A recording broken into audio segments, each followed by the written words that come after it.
Masak sop gambas tahu karo pentol, terus cokotane bergedel telo. Halo Cah, balik meneh ning kontene Mbak Titin. Mbak Titin dina iki ape masak sop gambas karo pentol. Terus ape nggawe bergedel sing praktis ekonomis murah meriah yaiku nganggo bergedel telo ae yo. Iki ngesope tak oseng-osengno bawang brambang terus tak tambahi banyu, tutupi ben umup sik. Ambi ngenteni umup, ngoceki gambase. Iki banyune wis umup, langsung cemplungno ae gambas irisane. Wis bar diumbah yo, tenang. Iki mono wis resik. Bar ngono, pentol bakso niki melok dijegurno pisan. Krana aku duwe tahu 2 iji, iki dadi tak jegurno pisan yo, gawe tambah-tambahan isi. Kei bumbu uyah, gula, kei micin, royco. Terus iki rodok kelalen, lada kuning. Bar ngono tak udek-udek iki. Dienteni sampai umup bleguduk. Lho, lek wis umup bleguduk, pentole iki wis mekrok-mekrok ngene Cah. Iki tandane nek jangane wis ape mateng. Cukup wis mateng ae wis tak junjung, ki terus tak krutuki brambang goreng.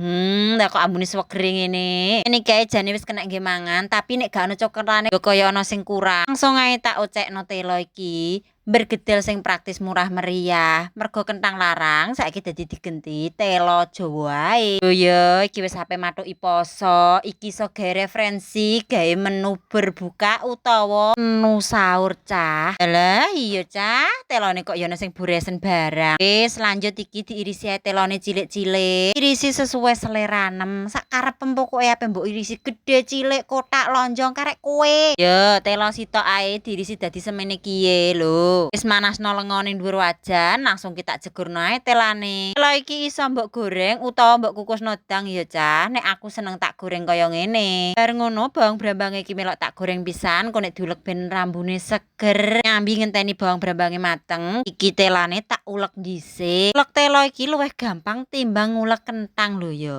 Kentang kadang ana sing dagel barang gak gelem medhot. Bawang brambangku wis mateng, langsung melok tak ulek pisan. Selembut kabeh langsung ae tak warna ning ngawur telone iki mang yo. Aja lali cuweke dikureti, nggo hemat. Wis bar bahan-bahane diulek iki genti kae uyah, gula, ladaku. Ngono kei micin utawa obat masak Cah. Tambah polo bubuk gen rodok wangi. Ing karingguri irisan oncelang ledri. Nek wis bar mlebu kabeh langsung dicarup ae diulet sampai rata. Bar ngono langsung dicitak bunder-bunder tek gepeng-gepeng karek kowe yo. Lah iya to. Iya Cah, iki lho cocok gawe menu posonan sesuk. Iso di frozen food utawa langsung digoreng gawe mangan. Nggawe wayah ape buka, kena gawe buka, sisane di frozen kena gawe sahur. Iya leh, cocok ora? Wis pokoke di save terus ndang dirikuk ya Cah. Gage lho.